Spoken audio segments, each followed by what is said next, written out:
Seja bem-vindo ao canal Coração Tricolor.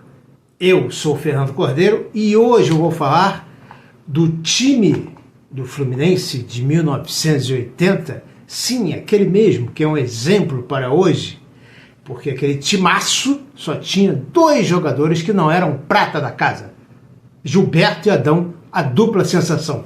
Mas falarei deste time através da ótica de Nelson Rodrigues, numa crônica que eu lerei aqui para vocês, do livro Profeta Tricolor, a última crônica de Nelson Rodrigues.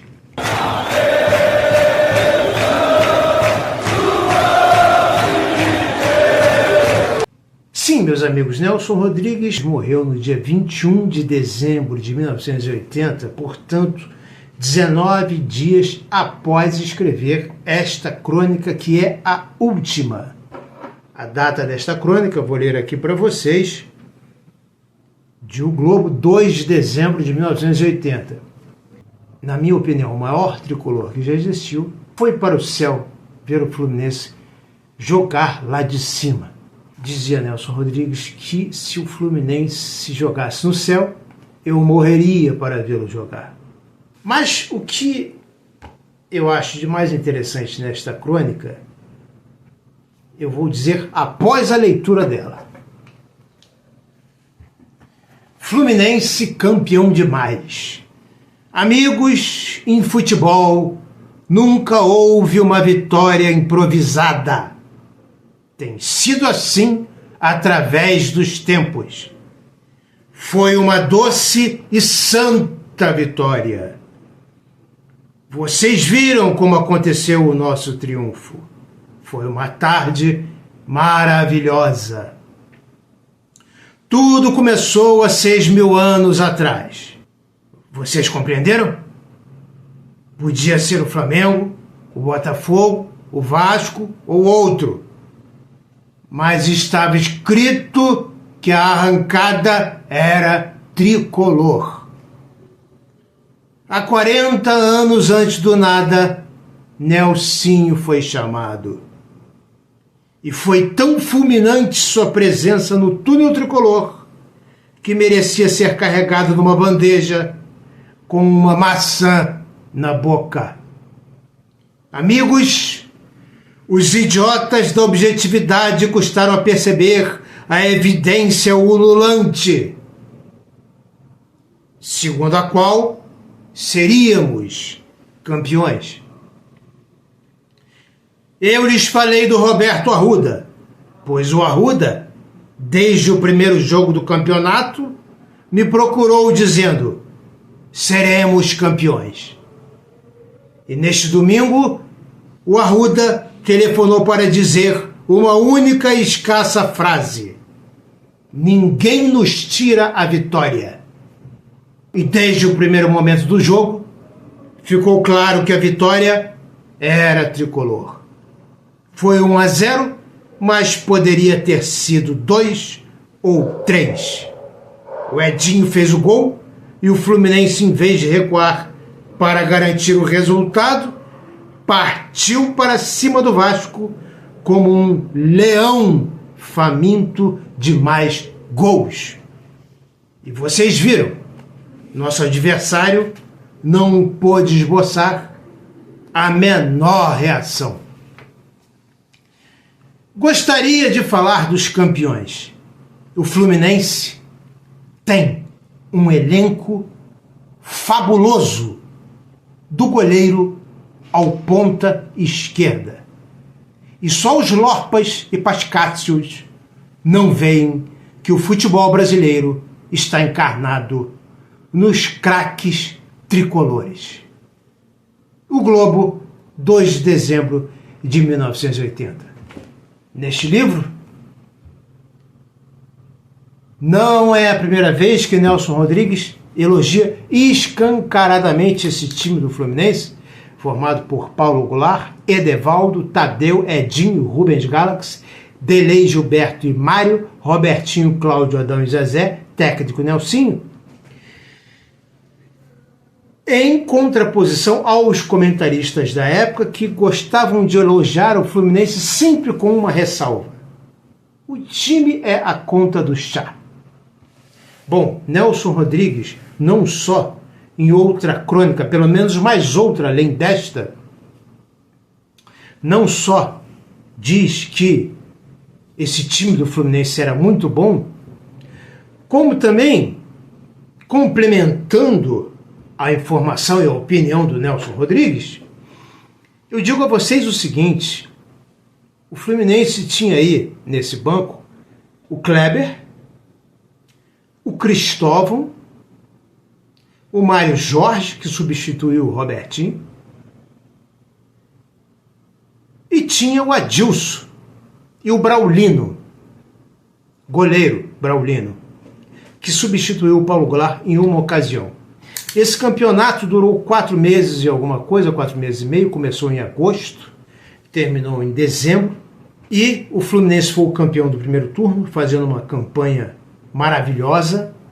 Eu me lembro, eu tinha 15 anos de idade, foi o time que sinceramente mais me deu alegria na vida. Foi esse Fluminense.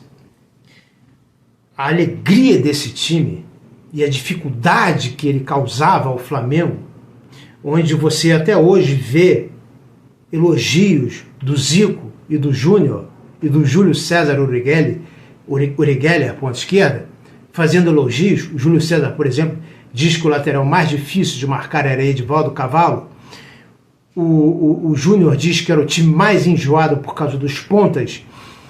E o Zico diz que também as viradas de bola do Rubens Galaxy na lateral esquerda para o Robertinho na ponta direita e os cruzamentos fulminantes do Edivaldo, os dois pontas abertos, Robertinho e Zezé, cruzando para o Edivaldo com a correria do Gilberto no meio.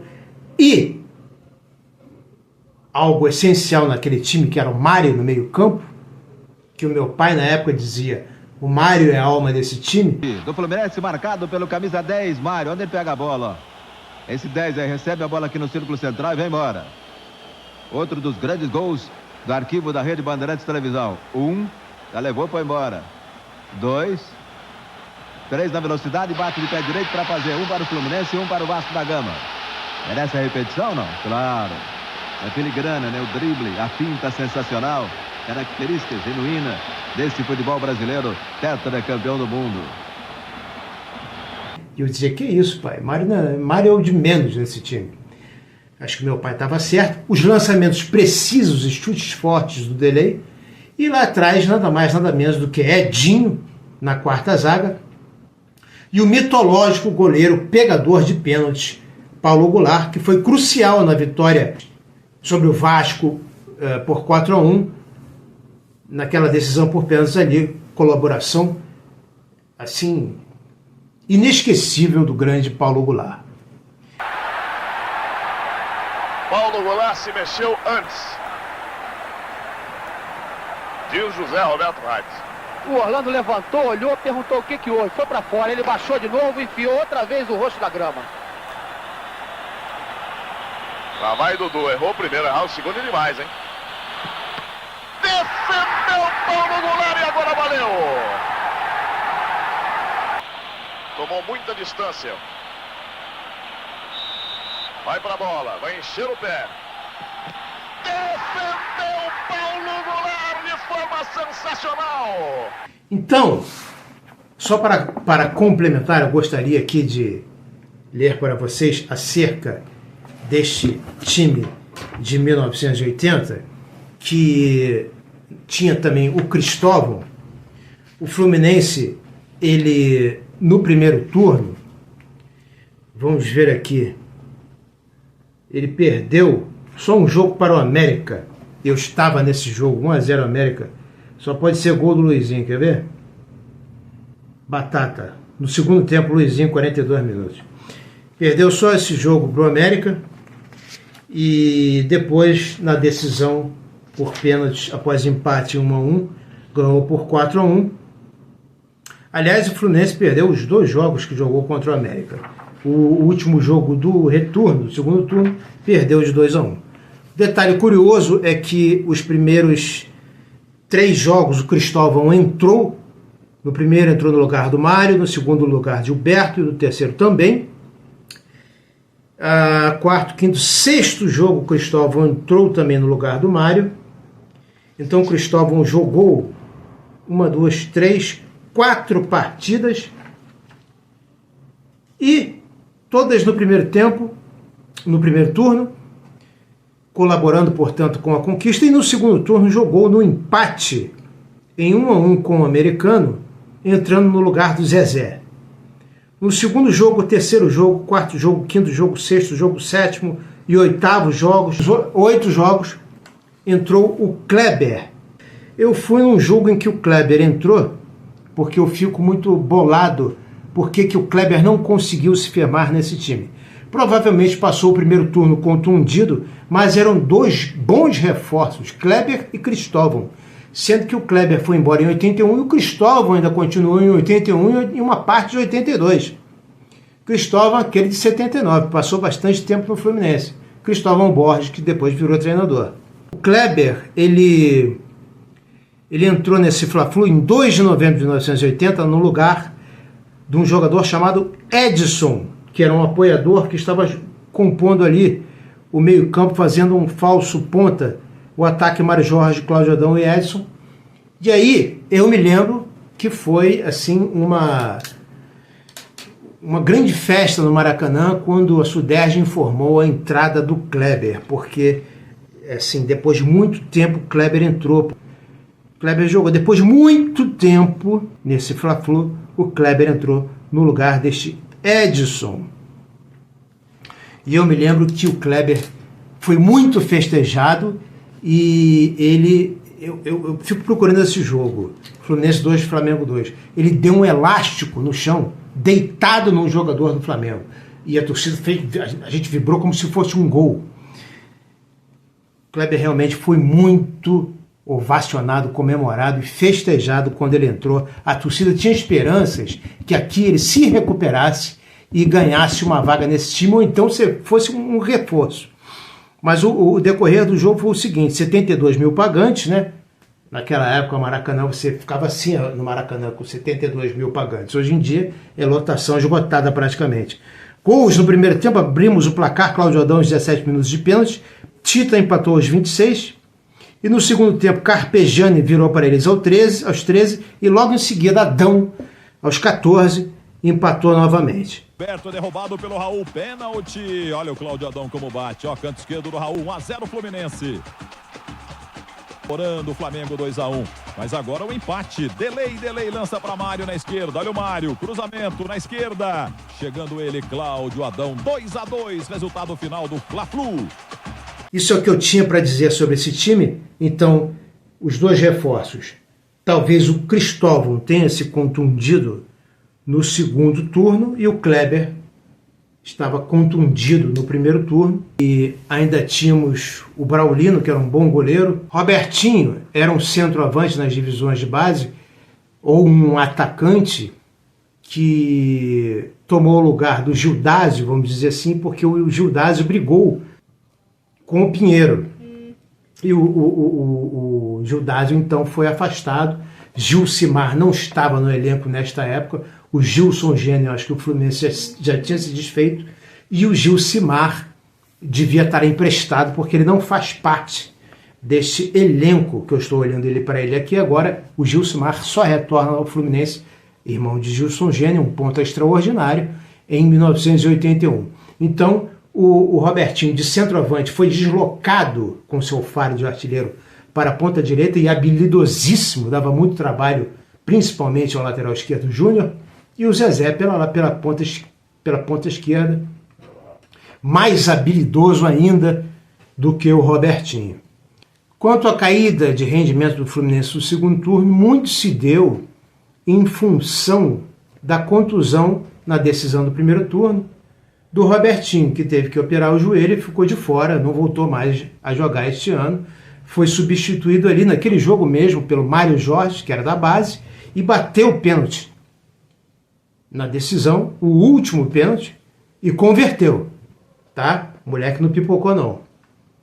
Portanto, a nossa esperança era grande que no segundo turno o Kleber entrasse com tudo ali compondo um meio-campo com Delay, Gilberto, Mário e Kleber. Ataque Robertinho, ataque Cláudio Adão e Zezé, com a opção de mudar esse esquema, que o Nelsinho não gostava muito. O Nelsinho era mais a favor de um esquema com os pontas abertos.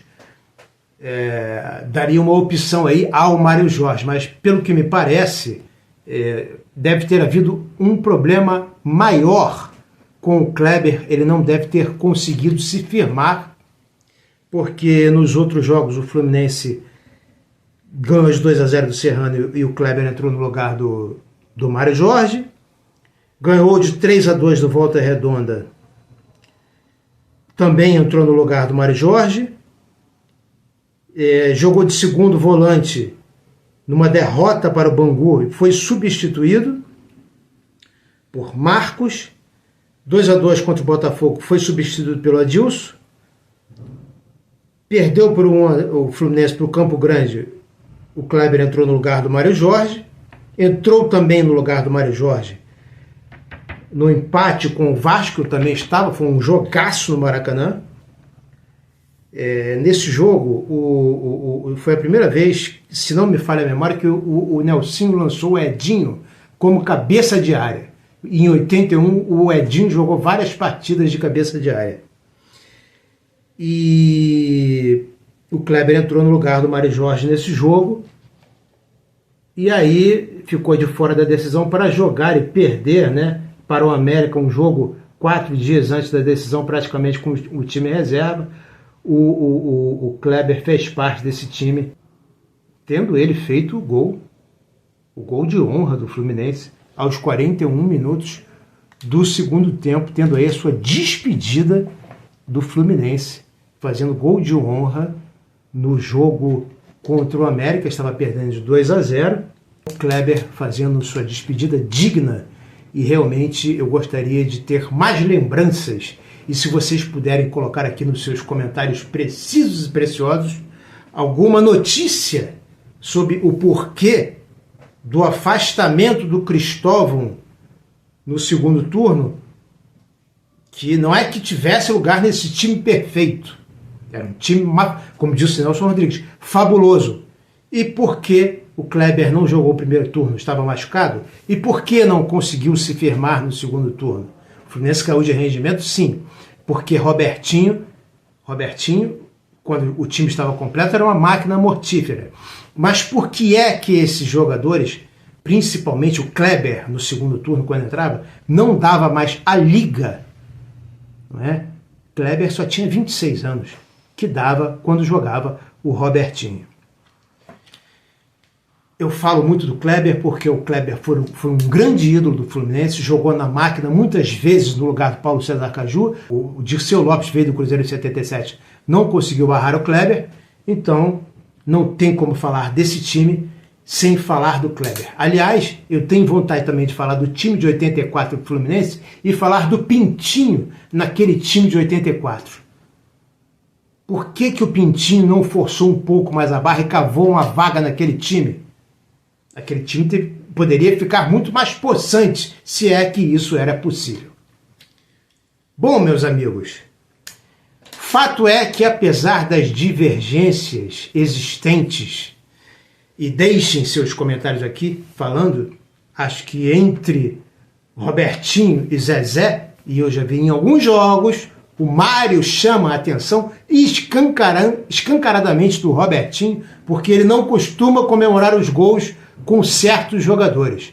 No Maracanã, o primeiro clássico do campeonato e uma goleada implacável do Fluminense em cima do Botafogo, 4-0. Rubens Galaxy lançou, Gilberto raspou na bola e Cláudio Adão atrapalhou o goleiro. Fluminense 1-0.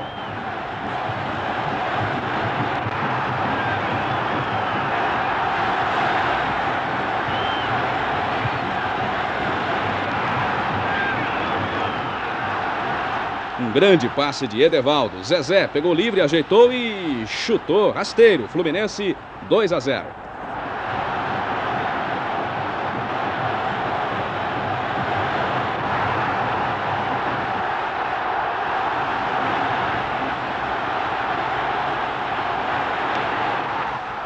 Troca de passes, Cláudio Adão e Edevaldo. Edevaldo cruzou, Robertinho ajeitou, tipo Sócrates, para o chute de primeira de Cláudio Adão. Fluminense 3-0.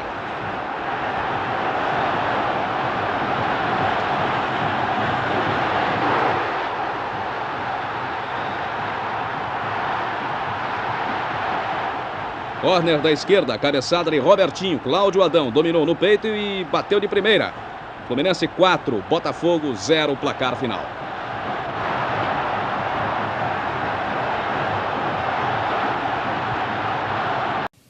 O time com o Robertinho era um e sem o Robertinho era outro. Mesmo com o Kleber. E mesmo com o Cristóvão. Agora, por que eu não sei. E em relação ao Adilson, zagueiro, se ele jogava menos que Tadeu e Edinho, jogava. Mas hoje em dia, as pessoas estão aí cheias de esperança que o Fluminense, com Freitas, consiga chegar no G6 do Brasileirão e ser campeão da Copa do Brasil e da Sul-Americana. Então, por que que o Adilson era um zagueiro fraco? Por que que a imprensa dizia que o Fluminense tinha a conta do chá? Se o Fluminense tinha Braulino no banco, Adilson, Braulino como goleiro, Adilson como zagueiro e Cristóvão e Kleber e ainda o Mário Jorge, que substituiu o Robertinho muito bem. Tá ok? Se você gostou desse vídeo, inscreva-se no canal, deixe o seu like, ative o sininho, comente e compartilhe.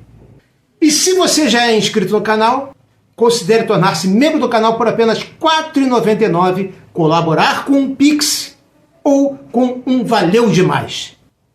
Não perca a nossa live de domingo, hein?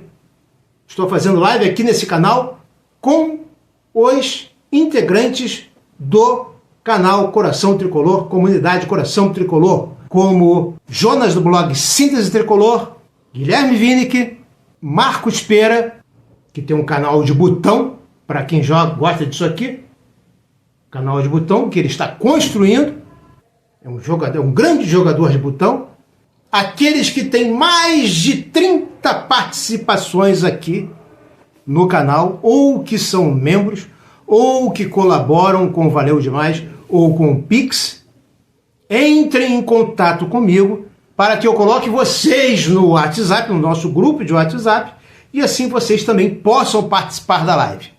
Combinado? Então, até a próxima live, vídeo ou short. Saudações tricolores.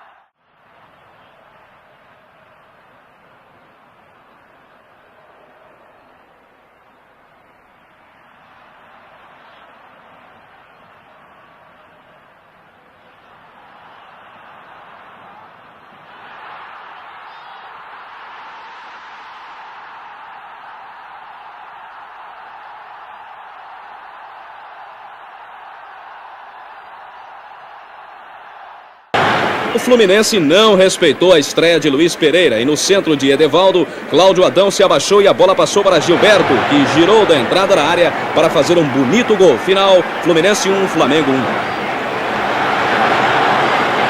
Adiantando, intercepta Rubens, repõe outra vez agora Mário, lá vem ele caminhando, atingiu a linha média, entra agora sobre ele o jogador Wilsinho, comete falta, o árbitro paralisa e aponta o tiro livre contra a equipe do Vasco da Gama, altura da linha média, falta cobrada pelo Zezé, entrega a Mário, lá vem ele caminhando, atingido agora pelo Guina, o Porto. Bom, o Guina foi em cima do jogador do Fluminense e deu-lhe um pontapé, o árbitro puniu o jogador do Vasco com cartão amarelo. Está caído o Mário e a falta foi marcada por Arnaldo César Coelho e é falta perigosa, Curi. Falta perigosa contra o Vasco da Gama. Quem bate é Edinho, bem na quina da área perigosa. Vasco da Gama 0, Fluminense também 0. Vai bater agora Edinho, a suprema decisão do campeonato. Bateu agora Edinho, bateu no goleiro, é gol! Fluminense! Gol!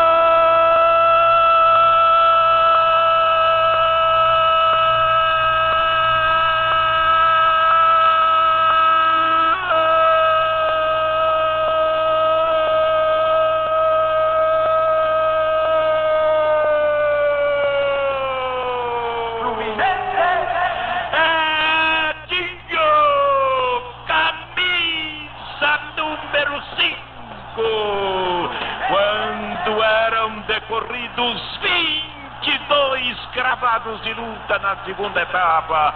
Agora no placar Bradesco. Edinho, camisa 5.